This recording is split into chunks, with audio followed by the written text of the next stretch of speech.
So welcome to the Recovery Remedy today.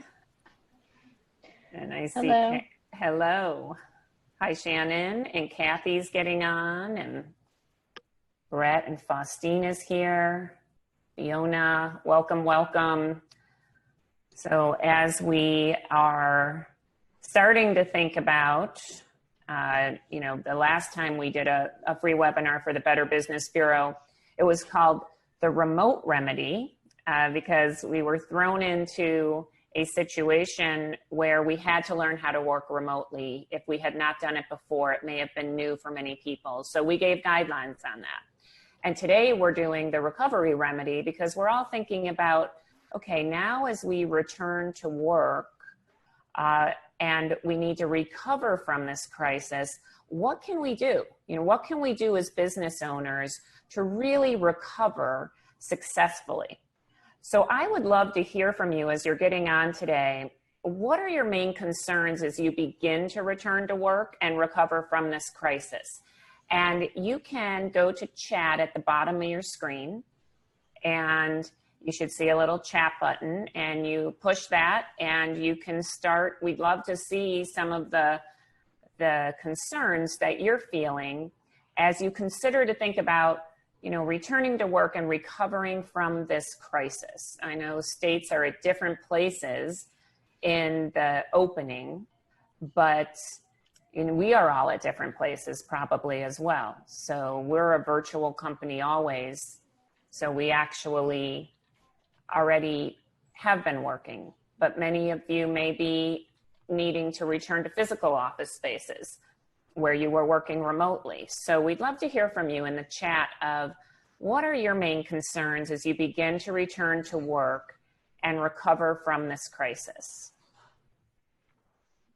I've been hearing a lot of people, employees, clients, we do executive training, leadership training, and we do a lot of team development and also organizational change. And we really help people to move through organizational change as the business. And I've been hearing a lot of our clients saying, our employees are scared. They don't know if it's safe, right, to return to work. And, everyone has to be wearing PPE equipment. Many different things we have to consider that we never had to consider before. So it'd be great to hear from you. What are some of your main concerns as you return to work and recover from this crisis? As we begin to think about that, what are some of your main concerns?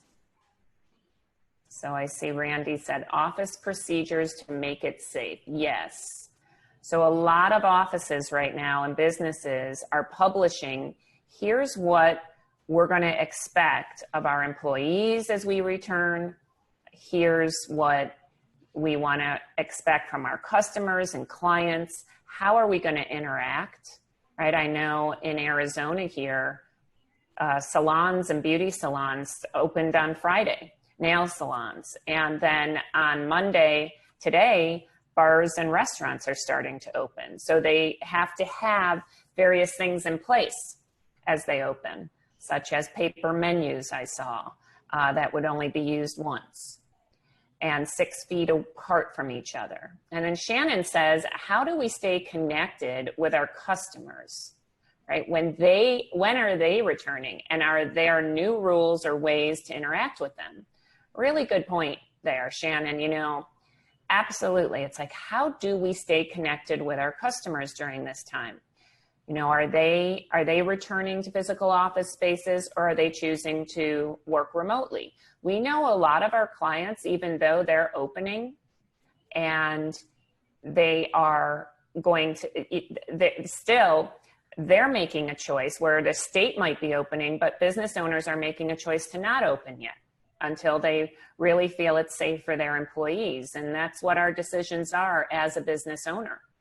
And then Faustine said, I'm concerned that customers may not follow the rules and policies that we put in place, especially the ones that don't believe that the virus exists. Boy, Faustine, we've heard a lot of that from our clients as well.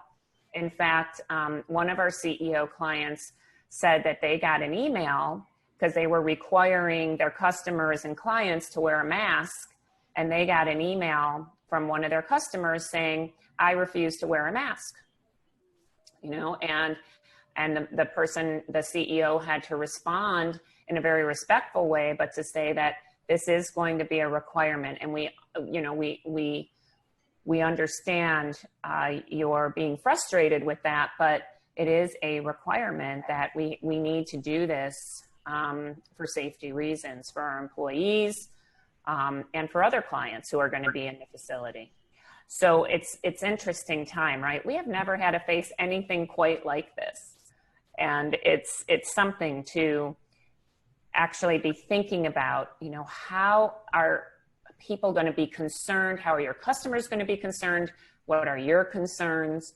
You know, and then Brett saying, are things going to go back to what we knew as normal? Or will this virtual shift become more commonplace? And that's something too, Brett, excellent point. You know, everyone's talking about a new normal. And we've been hearing from a lot of business owners that they will now keep their employees working remotely, the ones that really can, and minimize the use of physical office space because it's costly. And they've realized during these last couple months or 6 weeks, 6 to 8 weeks, that, boy, you know, we don't have to. We don't need a physical office space. It really depends on what type of business you have. But they've been seeing that they've been successful working remotely and this virtual shift. And we don't know what's going to happen with this virus. You know, as states open, are there going to be peaks? Are we going to close again? You know, we don't know what's going to happen. This is a great time of uncertainty. And that's why we wanted to put this webinar together for you all, is the recovery remedy, so that you know what are some key tools you can do as leaders and as team members that will help your businesses recover from this crisis. So that's what our point is today. And welcome to everyone as you're getting on. So anyone else have any concerns that they have that you may have as you begin to return to work and recover from this crisis? Any others? All right, great. Well, we will be addressing. What was that? And everything. I was on there this morning. I think. I'm trying to see if I can figure it out because I'm not there very often. All right, thanks, Randy. All right, fabulous. So we're going to get started. And as we go through the recovery remedy here, we'll be sharing 3 key leadership tools that we believe you must use to successfully return from a crisis. And I'm going to turn it over to Faustine, who is going to say a few introductory words from the Better Business Bureau. And let's unmute Faustine, Randy, so she can. Thank you. Hi, everyone. Welcome. My name is Faustine Chan. I'm the Business Innovation Manager for BB serving the Pacific Southwest. Thank you, everyone, for joining us today for our webinar. I just have a couple of announcements. Our BB serving the Pacific Southwest, we're actually holding a grant for small businesses, and our application has been opened, but it will be closing this month, so please apply today. It's called Main Street Matters. The street is ST abbreviated. You can find more information on Main Street matters.bbcommunity.org. We've actually received over 400 applications. We are vetting them and making sure that they do uphold our standards. So if you are a business owner and you're on this call and you need assistance, you're not getting anywhere with the PPP loan and also the SBA information and those loans, please apply for this grant today. We're also looking for donors as well. So if you're a donor and you would like to support this grant, more information can be found on that page as well. So we have a great speaker today. We also have Randy Ganeshes. He is our moderator for today. He's a technology expert and presenter who has over 20 years of service in technology and video production. And our speaker today is Dr. Sharon Lamm-Hartman. She's the CEO of Insight Out Learning, an award-winning leadership, team, and organizational development consulting company. She has over 25 years of experience, a doctorate from Columbia University, and a master's from Cornell. She currently leads a company to transform companies, teams, and leaders to achieve exceptional results. So go ahead and hand it over to you. All right, thanks so much, Faustina. What a great, thanks for offering that grant through the BBB. So we appreciate it. So we may feel like this is our road ahead as we talk about the recovery remedy today. And actually, it's probably more like this, you know, where we might be facing some bumps and hills and peaks and valleys in the road as we return to work and start to recover from this crisis. So today we're going to share 3 recovery tools that leaders and team members can use to successfully return from the COVID-19 crisis. Because we want you to be able to survive and thrive now and in the future. And we're hoping that at the end of this, you're going to use these 3 tools to help you to recover successfully. And we will be sending out a handout to Faustine, who will make sure that you'll receive that so that you can use these tools that will be reference material for you. So the agenda today, we're going to talk about 3 key tools, progressing through the change curve. So one of the things we really specialize in is organizational change, managing change, and helping companies to prosper through change. And then we're going to talk about setting SMART goals. And it's actually, we've added an ER to the SMART, to smarter goals, and we'll talk about that. Because right now your employees are probably thinking, and employees and team members and even clients might be thinking, what direction are you going to go in? How is this going to change your business? And then the third is to create and agree on operating norms, because people need to understand, customers, team members, your direct reports, everyone needs to understand how will you operate as you return. So those are going to be the 3 tools we'll discuss today. The ground rules, please ask in chat and Randy will moderate. So if you have any questions, please ask. At the end of every tool, we will take a pause and ask if there's any questions also. But at any time, please feel free to type in chat a question you may have. We've already muted you just to help avoid any oops, I thought I was muted moments. And if you have any technical issues today, this webinar and the handouts will be available later today. Faustine will make sure that you get a copy and that the webinar, the recording is posted on the BBB website. So real quick, I know we probably all have been doing a lot of Zoom or WebExes, but in case you haven't, I'm just going to walk really quickly through this, that this is your mute on and off button, and this is your video on and off button. So you can easily use those. We will be using chat a lot today. So that's your chat button at the bottom of the screen and your participant list. And you can also go down here where it says manage participants and click on that and you will see the participant list as well. The layout options are in the upper right corner. And then finally, the meeting info is there. So real quick in terms of Zoom basics. So we're going to get right into the first tool, which is the change curve. So this tool has been around since actually 1969. There's all different types of change curve models out there and different managing change models. We use many of them in our work. But what we'd like to do is to find out, where are you today professionally? So if you think about this curve, these are the stages of change that people can go through.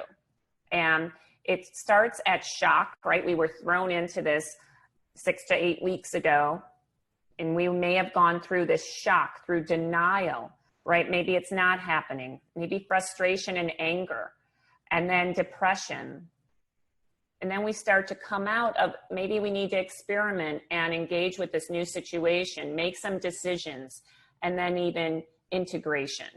So if you can think about, where are you on this change curve? What you can do is we're going to use the annotation tool to find that out.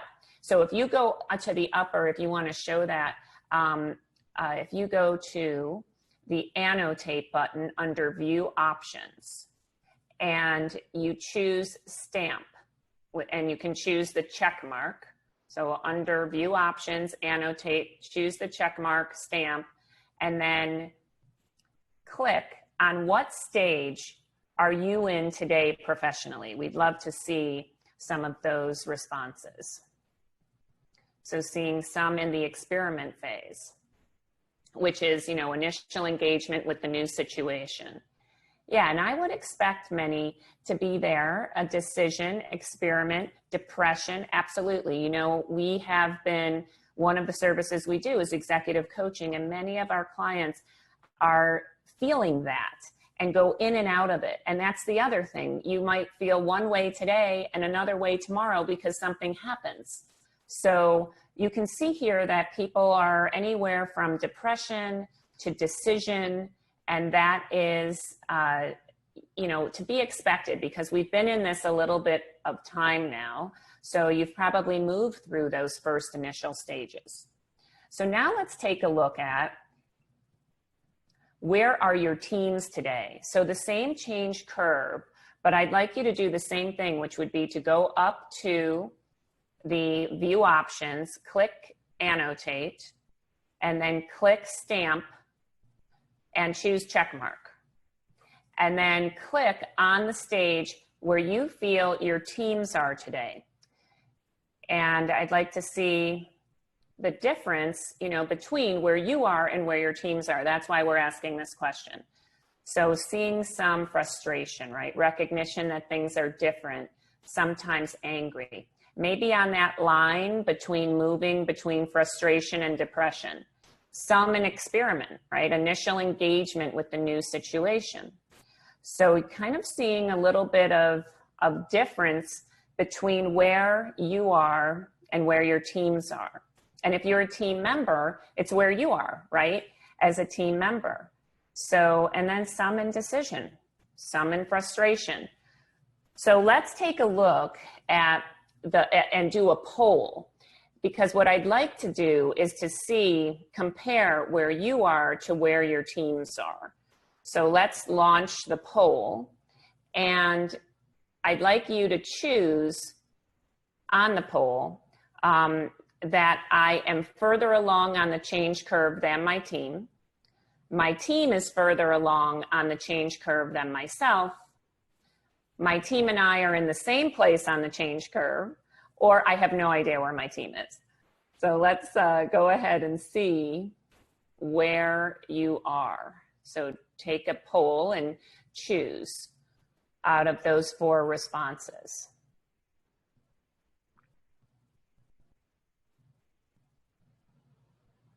Okay, so Awesome. I'll close it in about 5 seconds.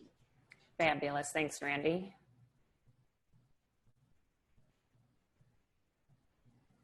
All right, so we're ready to see the results here. So I am further along on the change curve than my team, is where the majority of you are. 54% said that. 38% said my team and I are in the same place on the change curve.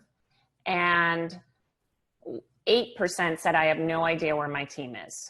All right, so this is good because we're actually going to recommend that you ask your team where they are. So we're going to go, and this does not surprise me at all. In fact, I'd like to show something here, and I think we've already seen it. So I'm going to stop sharing that and close out of here. And this is a model we use in our work a lot, where it shows the degree of involvement that you may have in the change that you're going through versus how quickly you accept change. So leaders typically have a high degree of involvement, and therefore they are more rapid in accepting the change. Then maybe our teams may have a lower degree of involvement, so might be slower in accepting the change, and their teams may have even a lower degree of involvement, and they're even slower in accepting the change because it takes time to understand, and they need more information, and they need a lot of communication. And so you're highly involved. So it makes sense that 54% of you said, well, I'm further along in the change curve than my team. Many of you also said that you were in the same place as your team. And that's great as well. I mean, look, that probably means you have had a lot of interaction with your team and that you have been communicating a lot throughout the process. So this is a typical process that we see and a typical response that we see. The key for us as leaders and team members is to feel compassion for wherever anyone is in the change curve. Because the worst thing you can do is to tell someone they shouldn't be there, because they'll get stuck in that stage. So definitely feel compassion and empathy. You need to help your team along in the change curve and not judge them for being there. So how do you do that? So this is, again, the Kubler-Ross change curve. And if you look here, down here, there's an approach. So when your team is in denial or frustration, okay, in denial primarily and moving into frustration, they need communication. Communicate information. That's what can move them along in the change curve. Once they're in frustration and maybe a little depression, the key is they might be feeling anger and fear versus shock and denial. So then you need to step into, I need to watch, I need to listen, and I need to support. So observe, listen. How do you show you listen? You paraphrase back what you're hearing. You say, listen, I think this is what I'm hearing here. How can I support you? That is what people need in the frustration and depression stage from leaders and even peers, right? To help people to move through the change curve. And then finally, when you get into this experiment phase, which many of you were in, give time to explore and test. So let's explore things. Let's test things out. Let's see what's working. So we've been marketing a lot more on social media than we ever have before. We're testing that. We're seeing what works, what doesn't. And then decision and integration, right? That's when you want to celebrate. Don't forget to celebrate when you have a big milestone. It can be very easy to just move on to the next thing, but to celebrate.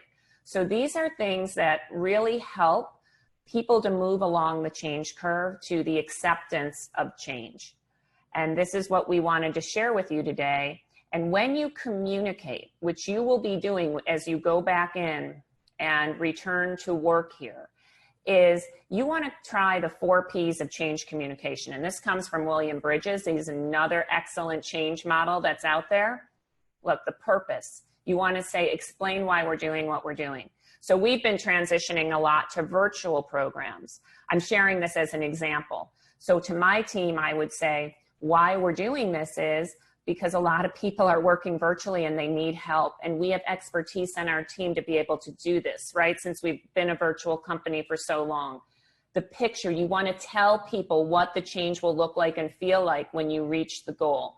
So maybe 25% of our services were virtual, but in the future, between 50 and 75% will be virtual. So you really have to paint that picture and then tell people how they're going to get there, right? From A to B, you need to say the plan.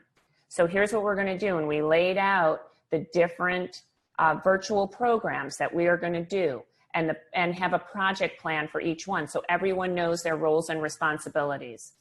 And then you need to also explain what people need to do to help to make the change a reality and a success. What is their part in this so that everyone understands that? So those are called the 4 Ps of change communication. When you're communicating, please use this. It will really help to set your vision. So what we hope is that in this change curve application, you're going to go and ask your team, where are they in the change curve? And the handout will show a change curve and you can show it to them and you can ask, where are you in this change curve? Have a discussion about how normal it is to go through these stages. You know, maybe talk about, share experiences of when you have gone through these various stages or where you are today and why. And then if you're a leader, practice the recommended approach for the team to move through the stage they are in. So if most people are in shock and denial, that means you got to use the communication. Frustration and depression, you're going to watch, listen, and support. Experiment, you want to give time to explore and test. And decision and integration, you want to celebrate.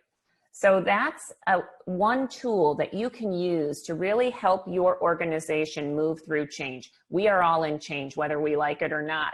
The key is, how do we move through it and really get to acceptance and a new beginning?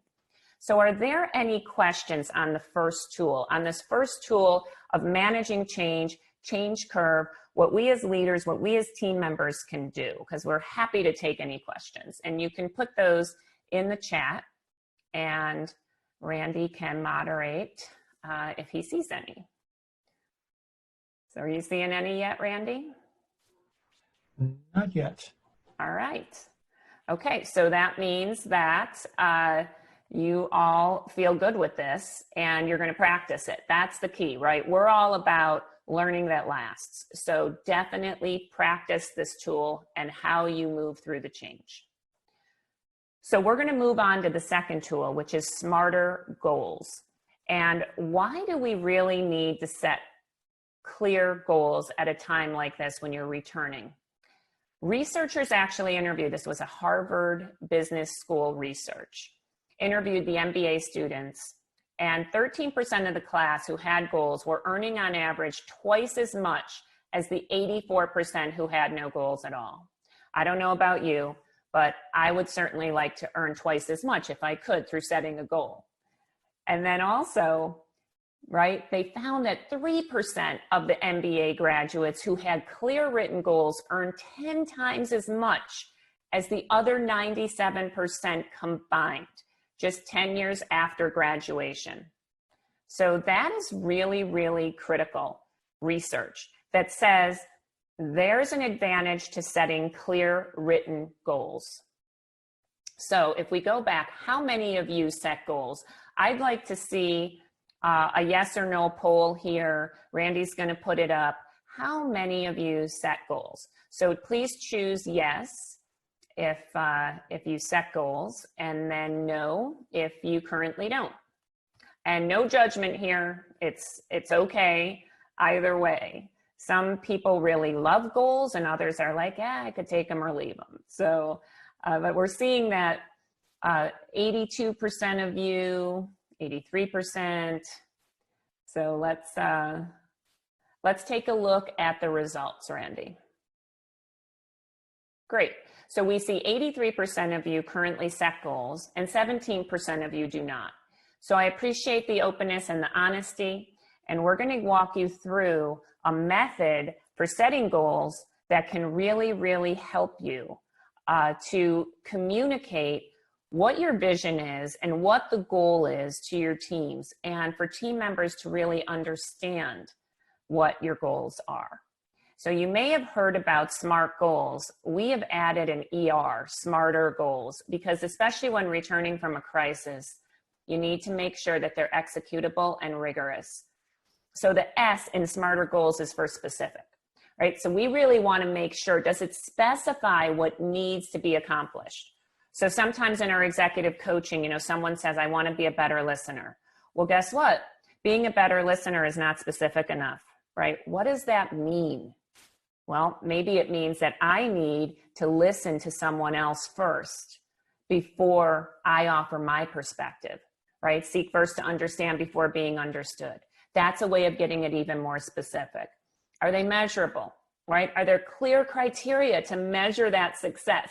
Is there a detailed plan on what needs to be done to achieve this goal? Are they measurable? So if in the case of better listener, right, how are you going to measure this? And maybe it's in a 360 feedback that you're going to do.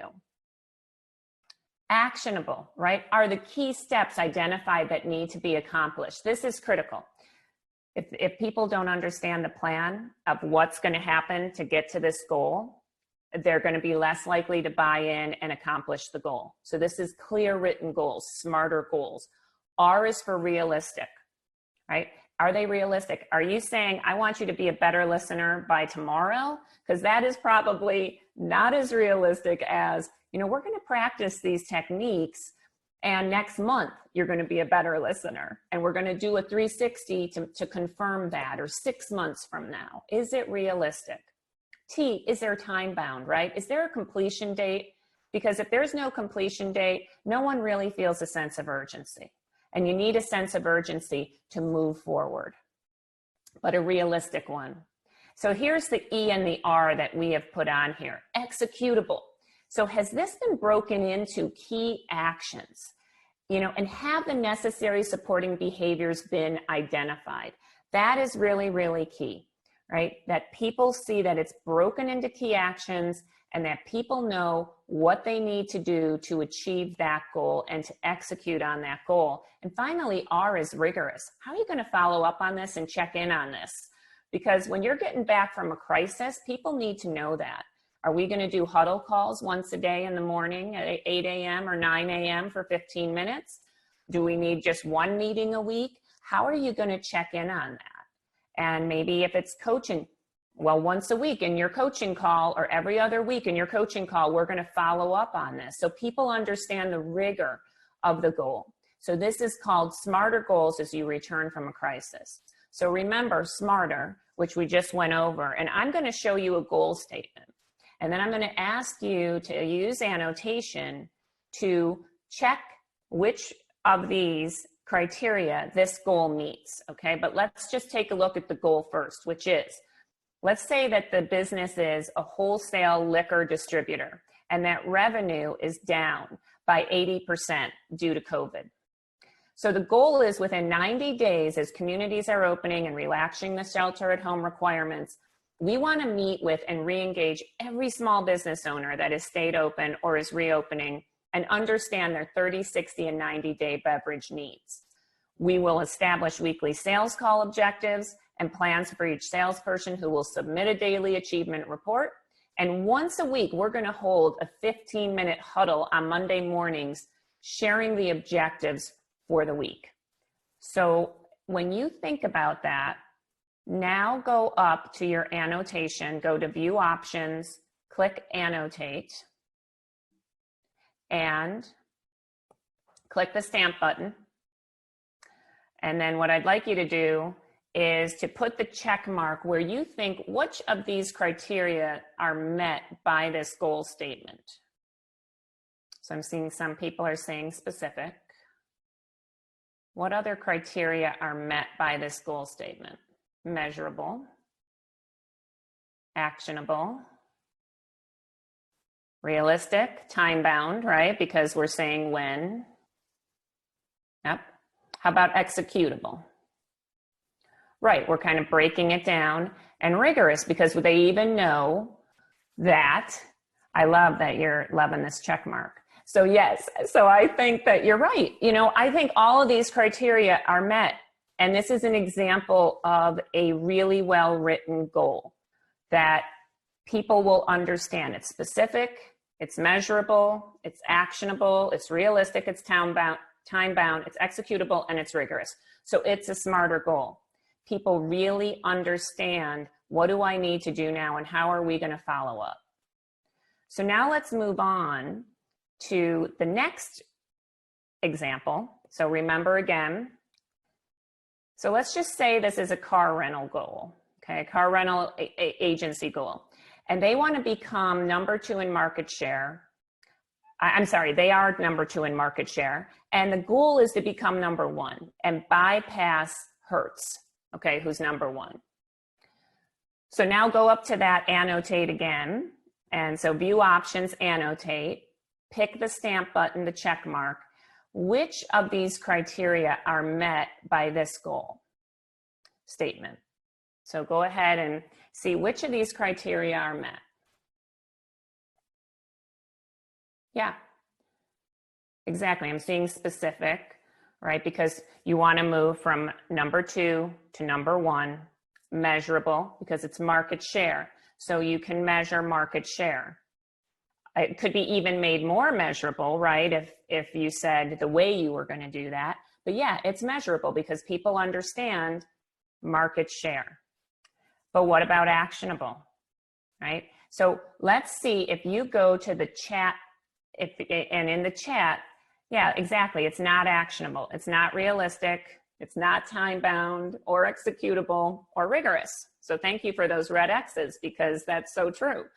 So how might we make it more actionable? So go down to the chat and put an idea down that would make this goal more actionable. And then Randy can read it to us. Any ideas for how to make this goal more actionable? No? Randy, you getting anything? Not yet. All right. So key steps, right? So what are the key steps that this car rental business is going to do to regain that market share? So they would need to put a plan in place and outline those key steps. So Shannon says to break it down by specific markets. There you go. So right, by market segments. Absolutely. And maybe have those key steps identified for each market segment. Excellent idea, Shannon. Thank you. Any other ideas, Randy? Yep. James says dates. Someone else said time specific. And Ginger mentioned they need to sell X% more per market and by when. Right. So X% more and by when.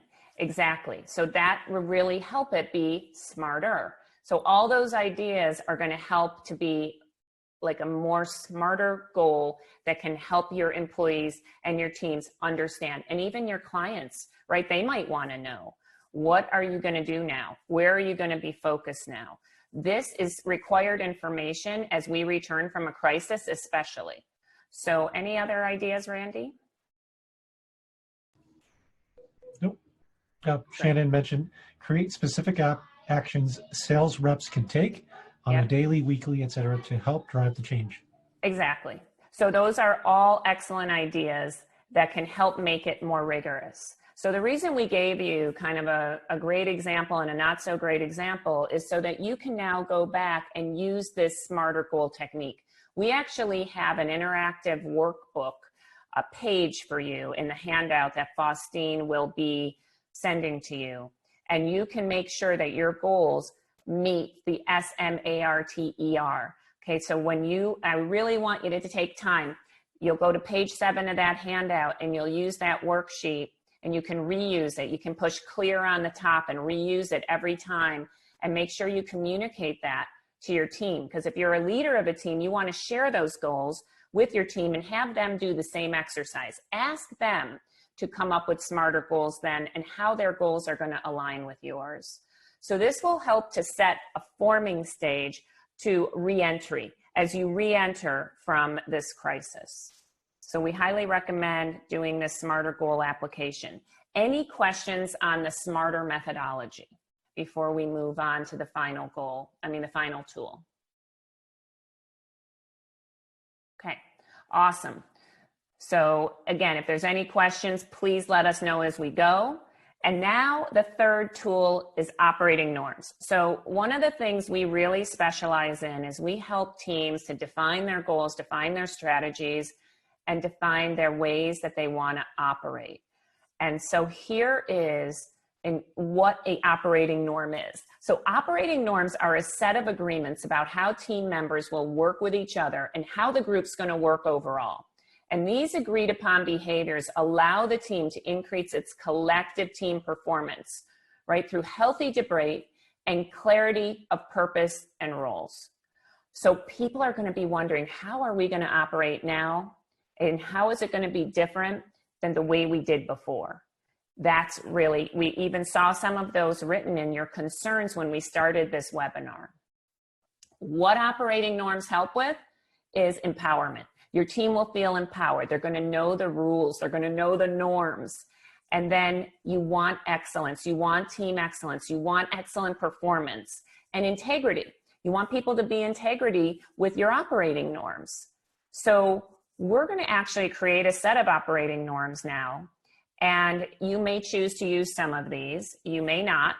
But your team can maximize productivity and realize your vision and live your values and deliver exceptional results for your clients when you develop these operating norms.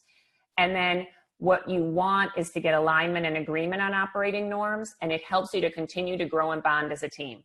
So something that you can do is that we're going to demonstrate this exercise, and you can go and do the same exercise with your teams and come up with a buy-in of your operating norms.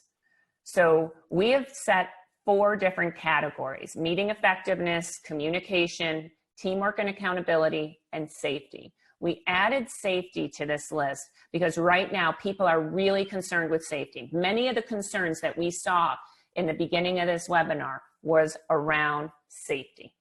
So we're going to take one category at a time. We're going to model this exercise by doing it together. And again, you may choose to adopt some of these that we do, but you may not, and you're going to do this exercise with your team. And then we're going to put a check mark next to your top 3 in each of these categories. And then you can repeat this with your team. So let's move on. Safety. Here's some example of operating norms. Right? This is stuff we've been seeing. My hair salon, right, opened Friday. I have not gone yet, but it says temperature check before entering work. They're taking temperatures before even clients can walk in there. Prompt hand sanitization and cell phone disinfection at the time of entry, and wearing a protective mask. Those are some examples of operating norms dealing with safety. What are some others that you may want to institute for your team? So type those in chat. Type those in the chat. What are some other ideas for safety norms that you may want to institute for your team? And just type them in the chat, and then Randy's going to capture them on this page right now as you're typing them. So here we have social distancing in the workplace. Absolutely. We're seeing that, restaurants can't sit more than 6 feet apart.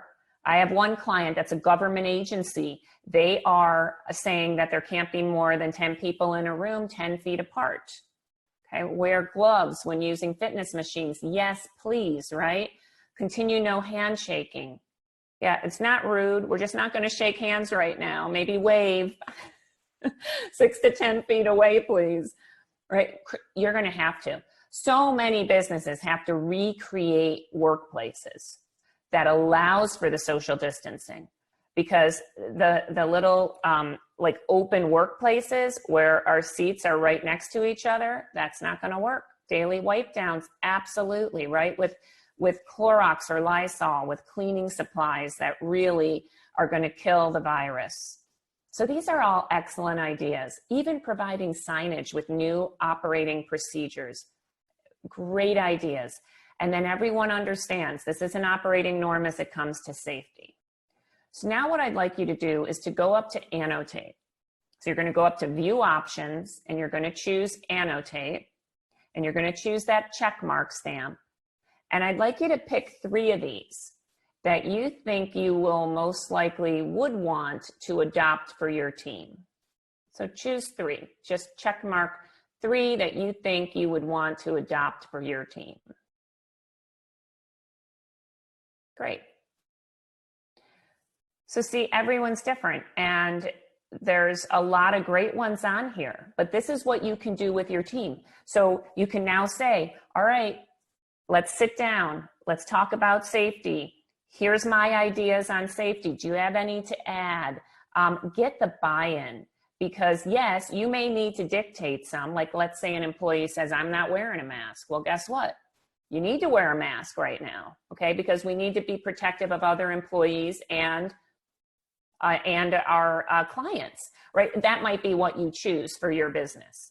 So you may have to go against consensus sometimes, but whenever you can get that buy-in, they're going to be more likely to do these norms. And you'll have to hold them accountable less because they're just going to do it. All right, thank you so much for that. And then we're going to move on to the next set of norms. So meeting effectiveness. So here's some examples. All meetings are going to be held virtually until further notice. Maybe people still continue to do virtual. Maybe they're back in their offices because they are 6 to 10 feet apart, but they're going to still do virtual meetings. No multitasking during virtual meetings. Be here, be now. So easy to multitask. We're all guilty of it. We've all done it. You know, that it's so easy to multitask. But no, don't multitask. And people are allowed to call you on it if you are. And then mute yourself when you're not talking, unmute when you want to talk. So these are some examples of meeting effectiveness norms. So now let's go to that chat and put down other ideas. What are some other ideas for meeting effectiveness norms? And put in the chat what are some ideas that you may have for a meeting effectiveness norms? And Randy's going to go ahead and type these in. Turn on cameras. Absolutely, right? Because then you can see if people are multitasking. It's harder to hide that when you're on a camera. So that's a good one. All right, any other ideas for meeting effectiveness that you may have? Must have a fun background. I love that. All right, we actually do really fun things as a team. We did, one day we had the craziest background, and Randy usually wins that one, but that's, so yeah, must have fun background. Create an agenda or a specific purpose, right, for each meeting. Make sure that the required people will attend so that decisions can be made. Yeah, make sure to dial in 5 minutes before the meeting so that we're not starting 10 minutes after, making sure the technology works. Good ideas, really good ideas. So be spaced appropriately in front of the camera, not having half of your face. Yes, and actually, so right now I have 2 binders with my laptop up, right? So that I can be eye level with the camera. And yes, you should teach your team how to use the camera. All right, any other ideas? Let's start to vote on these now. So we're going to go to the view options on the top of your screen. You're going to go to annotate, choose stamp and the check mark, and vote on 3 that you would want your team to adopt. So some of these, right, no multitasking, creating an agenda and a specific purpose. By the way, when you create an agenda and you send it out in advance, you will be more likely to have more of your team participate, because then the introverts get think time before they come into the meeting. Introverts need think time, and then they're able to really share incredible in-depth ideas. Extroverts love to just brainstorm in the moment, but why not get both introvert and extroverts?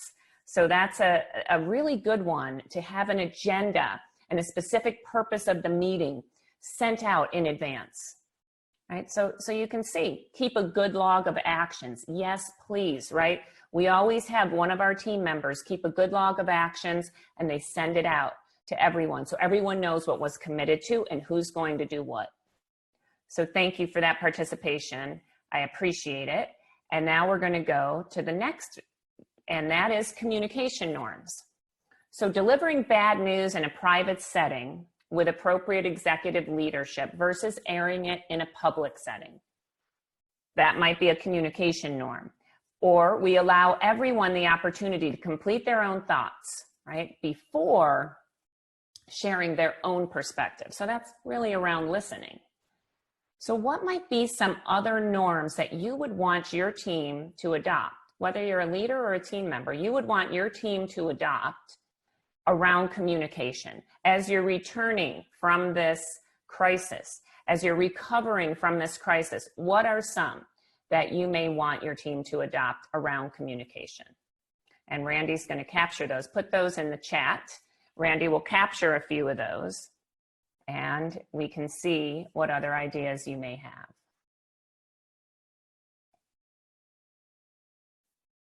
Yeah.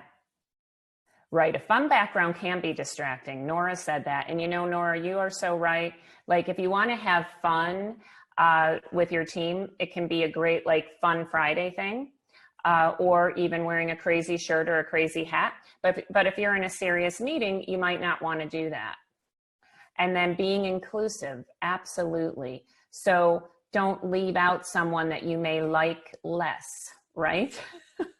You want to include the team in the communication. So absolutely. Any other ideas you have around communication norms?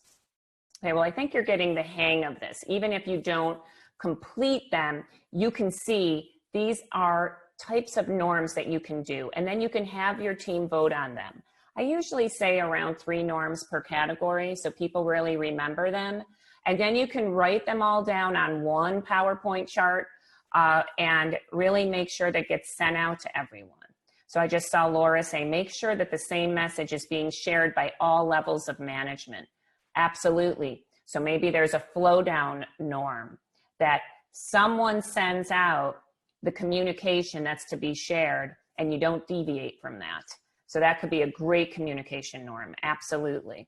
Or cascading. So Ginger is saying cascading communication. So these are good communication norms that you can have your team to adopt. And it's great to have this conversation. And another one that you really should think about, and this is something that we teach in our programs, is how you're going to manage conflict. Because I will tell you that when stress levels are high, like they have been in a crisis, you need tools for how you're going to manage conflict and misunderstandings. It is very easy for team members to make assumptions about what someone said or did or a face they made on a camera, whatever that might be. And everyone is under high stress right now. So we might be seeing the worst in some of our team members. And if we do, we need to feel compassion and to remember to go back to that change curve. And what do? When they're frustrated, right? You listen, you observe, and you support. So you go back to that and you help that team member move through. But to really know what tool are you going to use to manage conflict in your workplace? So something we use here is it's called the ladder of inference. And we can go to someone and say, I'm up a ladder. I'm making an assumption about something you said or did. Can we clear this up? Or are you up a ladder? I'm kind of sensing you're upset with me.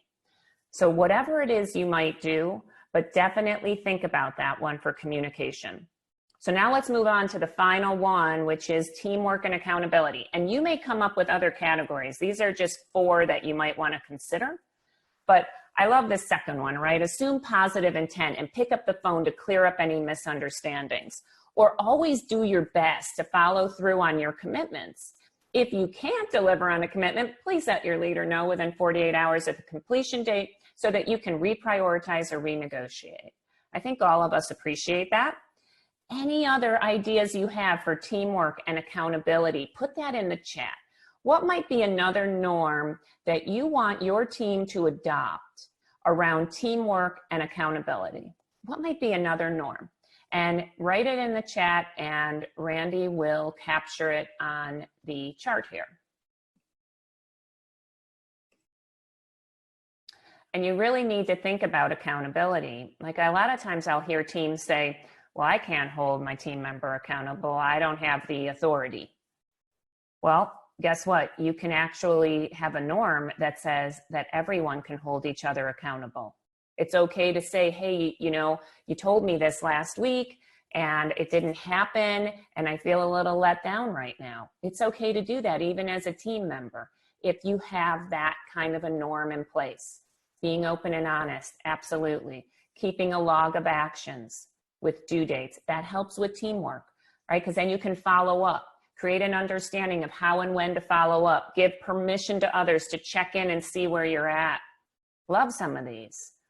Yeah, using tools such as Asana to look at progress of colleagues. Yes, there are so many great tools out there that you can do to look at progress, to track actions.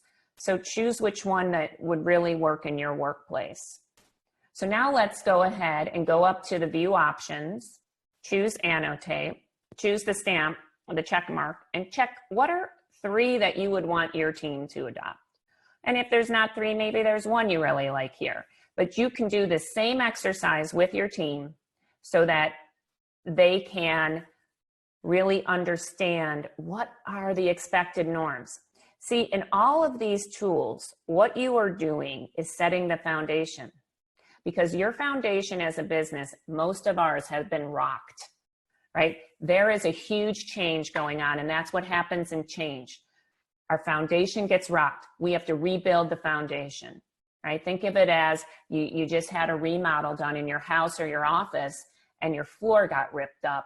Okay, you've now got to reset that floor, and these are 3 tools you can use to help you do that so that your team has more clarity on what are the changes curve, how are we going to move through this and accept the change?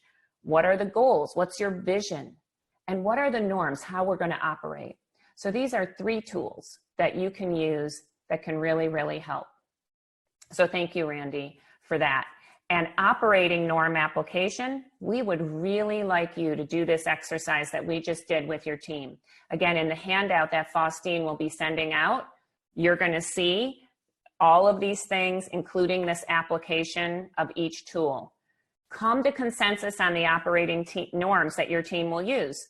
Some are non-negotiable. You might need to say, no, look, as the leader, we need to do this for safety. And then hold one another accountable for practicing these norms and actually have a norm for how you're going to do that, right? So that's how you can apply these operating norms. Any questions from what we just did? Any questions on this last tool, operating norms, or on smarter goals, or on the change curve, or anything we've discussed this far? We'd be happy to address them now. And you can put those in the chat if you have a question. We'd love to take them. Great, thank you, Nora. Said, great presentation today. Wonderful. Well, we will also stay on after this, but I want to close out this way, is that really remember, there will be bumps ahead, and that's going to be expected. You're in a change process. You now have 3 new tools that you can use to help you move through it and drive over these bumps. And you know what? I don't know about you, but sometimes a great roller coaster ride can be fun and exciting and take risks. So it's all in our mindset. You know, can you shift your mindset to, okay, I'm going to have some fun with this. You know, yeah, we might be on a roller coaster, but I'm going to have faith in myself as a leader and my team or my team members to get through this crisis and recover from this and thrive in it. So I hope that's the attitude you choose to adopt after today. We would love for you to continue with us. We are doing all kinds of free resources right now because we want to give back in this time. So please sign up for our free community of practice. It's a LinkedIn group. This will also be in the handout that you're going to receive. We are posting tools. We are posting videos. We are posting all kinds of things that can help you to get through this crisis, not only get through it, but thrive in it. So we'd love to have you part of that community of practice. Also, we're currently running a webinar series that is really about how you can work effectively virtually, because we believe virtual work is here to stay. And we just finished making your meetings interactive.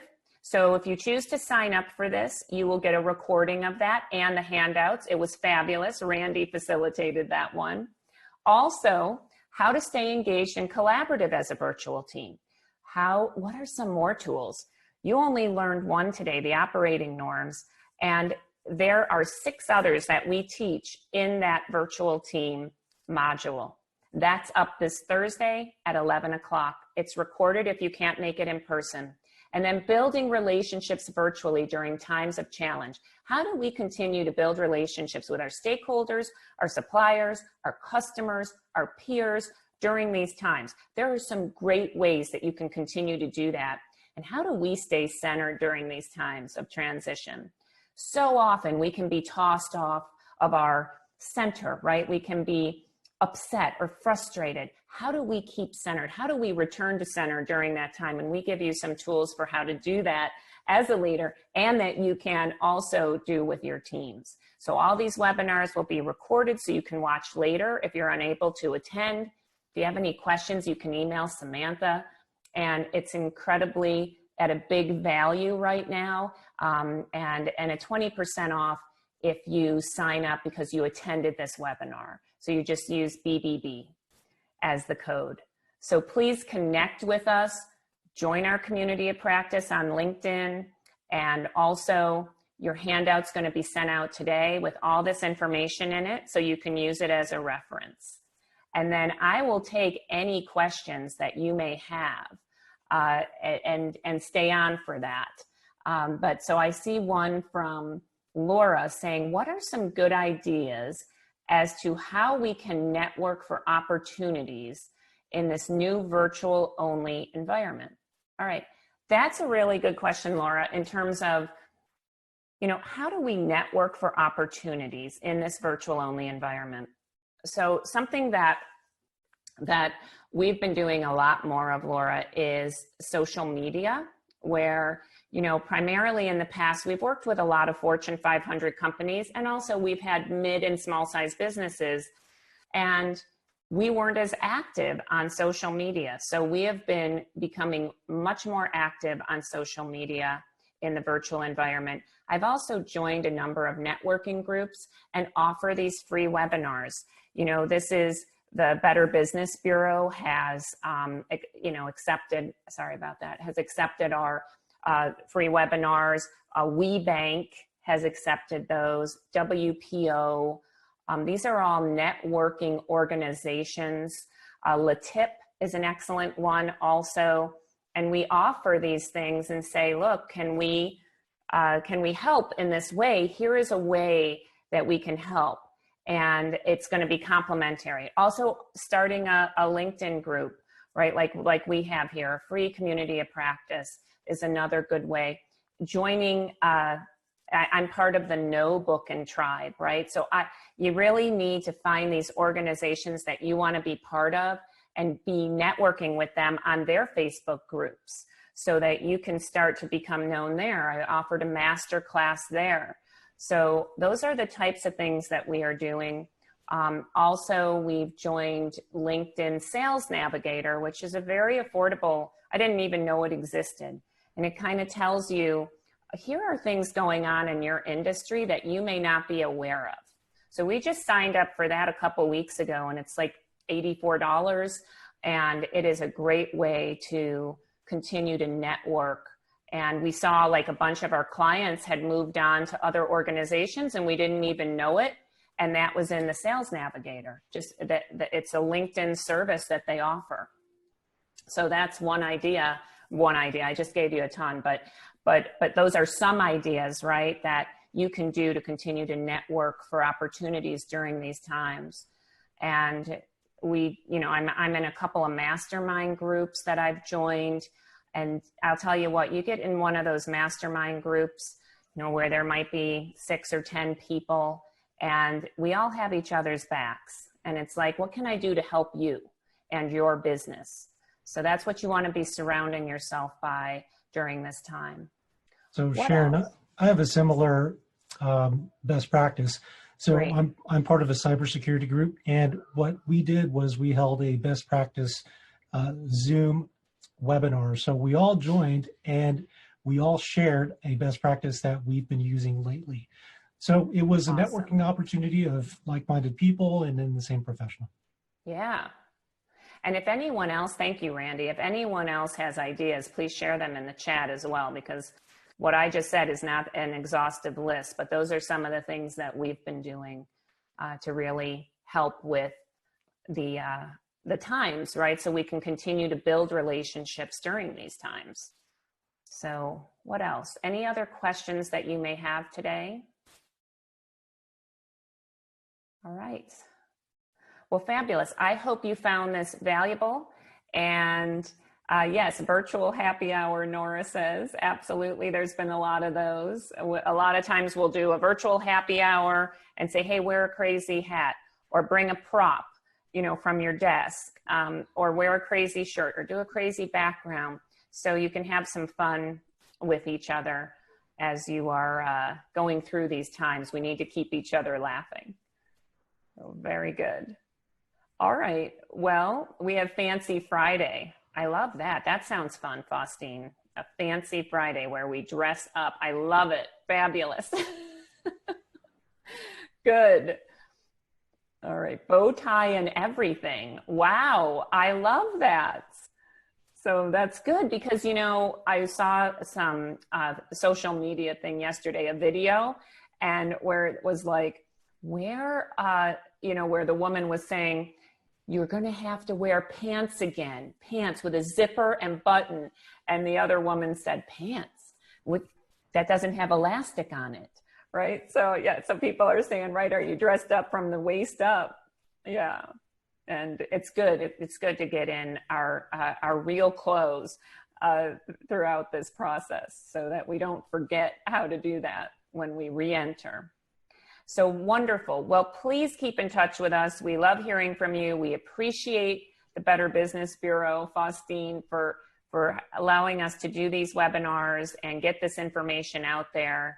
And we would love to hear from you. So if you would like, to join that community of practice, or just email us at Samantha@InsideOutLearning.com or Sharon at InsideOutLearning.com.